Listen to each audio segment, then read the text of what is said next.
recently I came around many videos of influencers on YouTube जो encourage कर रहे थे अनलिस्टेड कंपनीज के शेयर्स बाय करने को, जैसे कि NSE या Chennai super Kings and etcetera. But क्या इन इन्फ्लुएंसर्स ने खुद इन अनलिस्टेड कंपनीज के शेयर बाय किए हैं? God knows. और अगर शेयर बाय करना हम रिटेल इन्वेस्टर्स के लिए इतना ही बेनिफिशियल है, तो अच्छे अपॉर्चुनिटीज के एडवर्टीजमेंट कब से होने लगे? Influencers work on referral fees and affiliate commissions, they can be right और रॉन्ग, बट क्या आपको इन अनलिस्टेड शेयर्स में इन्वेस्ट करना चाहिए सोनली ऑन द बेसिस दैट ये एडवर्टाइज किए जा रहे हैं? But before you invest your hard-earned money in unlisted markets, here are a few things I want you to know. क्योंकि किसी भी कुएं में कूदने से पहले उसकी गहराई नाप लेना जरूरी है। Hi, I'm Sneha and I welcome you to my YouTube channel. I make videos around stock market and personal finance. तो अगर आप भी अपनी स्टॉक मार्केट नॉलेज को फंडामेंटली स्ट्रॉन्ग करना चाहते हो, then you will definitely benefit by subscribing to the channel. Unlisted shares buy करने के दो सबसे बड़े एडवांटेजेस होते हैं। Number one, you get exposure to certain niche sectors जिन कंपनीज के शेयर्स लिस्टेड मार्केट्स में अवेलेबल नहीं है। And second, pre IPO gains. जब कंपनी लिस्ट होके उसका आईपीओ होगा तब आपको आईपीओ गेन्स भी होंगे which can be bumper in a way. But unlisted shares also come with significant risk which you cannot avoid at any cost. इसीलिए इस वीडियो में हम एक डिटेल्ड ब्रेकडाउन समझेंगे कि why buying unlisted shares is not for everyone. There are 7 risks that you will face if you want to become a part of unlisted market. The number 1 risk that you will face is the valuation risk. Unlisted market में एक share का price determine होता है by brokers and intermediary. Brokers demand, supply, market sentiment और company के fundamental के basis पे ये डिसाइड करते हैं कि एक शेयर का प्राइस कितना होना चाहिए। अगर आपके पास प्रॉपर वैल्यूएशन डेटा नहीं है, then there are high chances कि आप बहुत एक्सपेंसिव वैल्यूएशन पे एक शेयर बाय करो।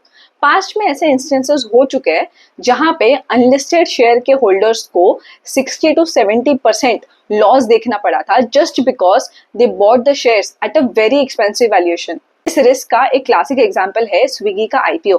स्विगी का आईपीओ आने से पहले स्विगी के शेयर्स अनलिस्टेड मार्केट में ट्रेड हो रहे थे एट 500 रुपीज, बट स्विगी के आईपीओ का इशू प्राइस ही था 390 rupees per share.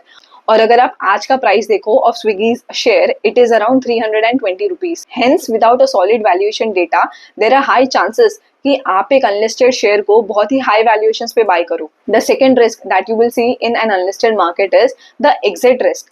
The main reason हम जैसे रिटेल इन्वेस्टर्स अनलिस्टेड मार्केट में इन्वेस्ट करना चाहते हैं is confirmed IPO allotment. But इस बात की कोई गारंटी नहीं है कि जिस कंपनी के शेयर्स आपने बाय किए हैं इन द अनलिस्टेड मार्केट उसका आईपीओ आए भी।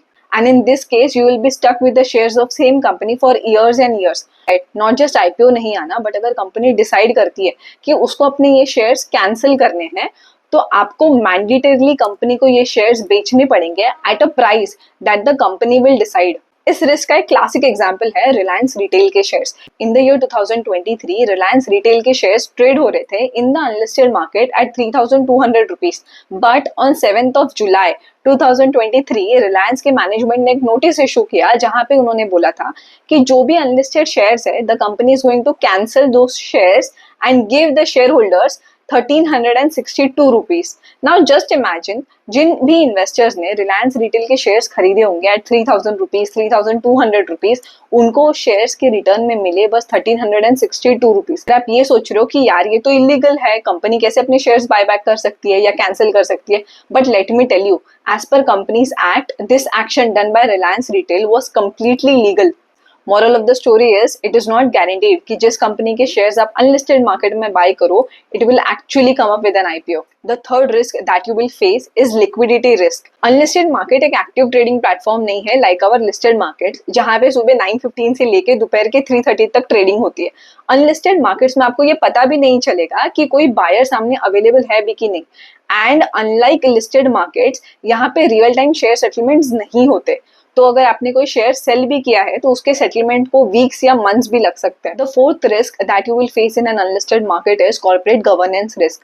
जो रूल्स एंड रेगुलेशन एक अनलिस्टेड कंपनी पे अप्लाई होते हैं, those are very less as compare to rules and regulation जो एक लिस्टेड कंपनी पे अप्लाई होते हैं। फॉर एग्जाम्पल, अनलिस्टेड कंपनी में सेबी के रूल्स एंड रेगुलेशन अप्लाई नहीं होते, इसीलिए board of directors of an unlisted company can take any decisions that can hurt the interest of minority shareholders or small shareholders. The fifth risk that you will face is lack of financial transparency. अब listed companies को ये mandatory है कि वो quarterly basis पर अपने financial results publish करे, but unlisted companies को इट इज नॉट मैंडेटरी कि वो क्वार्टरली बेसिस पे अपने फाइनेंशियल रिजल्ट्स पब्लिश करे। Hence there can be times जब आपको पता ही नहीं चलेगा कि क्वार्टर ऑन क्वार्टर एक कंपनी की परफॉर्मेंस कैसी रही है। कुछ कंपनीज वॉलंटरी बेसिस पे ये इन्फॉर्मेशन अपने वेबसाइट पर अपलोड कर सकती है, but since it is not mandatory there is risk कि आपको थर्ड पार्टी पर डिपेंड करना पड़ेगा to get financial updates on the company, and it can so happen कि वो थर्ड पार्टी को भी पता ना हो कि फाइनेंशियल रिजल्ट्स क्या है। The sixth risk that you will face is risk of less regulations.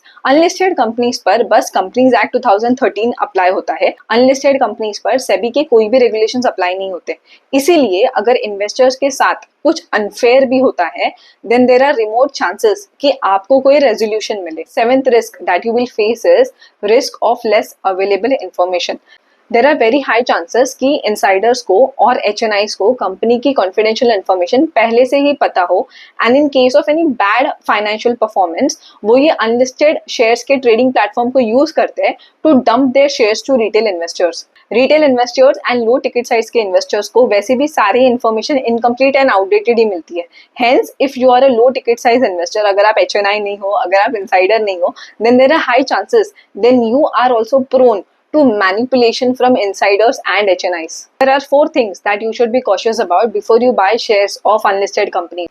Number 1, check whether the company has clear IPO timelines. अगर कंपनी के IPO timelines क्लियर नहीं है, अगर कंपनी ने वोकली आके पब्लिक में बोला नहीं है कि वो IPO कब लाने वाली है, क्या उसके IPO के प्लान्स है भी कि नहीं, then there are high chances कि कंपनी का IPO कभी आए ही ना, and you're stuck with the same shares for years and years. Hence, do not invest unless there is a timeline clarity. Number 2, check करो कि अगर कंपनी के share prices double या ट्रिपल हुए तो क्या कंपनी के रेवेन्यू और प्रॉफिट्स में भी उस तरह की ग्रोथ है। चेक करो कि कंपनी का PE रेशियो क्या है, एंड कंपेयर करो कि उसके लिस्टेड कॉम्पिटिटर्स के साथ वो PE रेशियो कंपेरेबल है कि नहीं है। Do well financial research before you invest. Third point is unlisted market is a very nice place to diversify your portfolio, but make sure you start with smaller investments and build your portfolio here. Do not over invest in unlisted space. Number 4 and most important, buy unlisted shares from brokers and intermediaries who are registered with SEBI. Do not buy this unlisted shares from a certain WhatsApp group जिसको आप जानते भी नहीं कि उसका broker कौन है और इंटरमीडियरी कौन है। आई होप इस वीडियो से आपको समझ आया होगा कि अनलिस्टेड मार्केट में इन्वेस्ट करने के रिस्क क्या होते हैं। अगर आपको वीडियो पसंद आया हो तो please press the like button, share this video with your friends who want to invest in unlisted shares, subscribe to the channel, watch this video which I made on NSE's unlisted shares. Thank you for watching and I'll see you next time.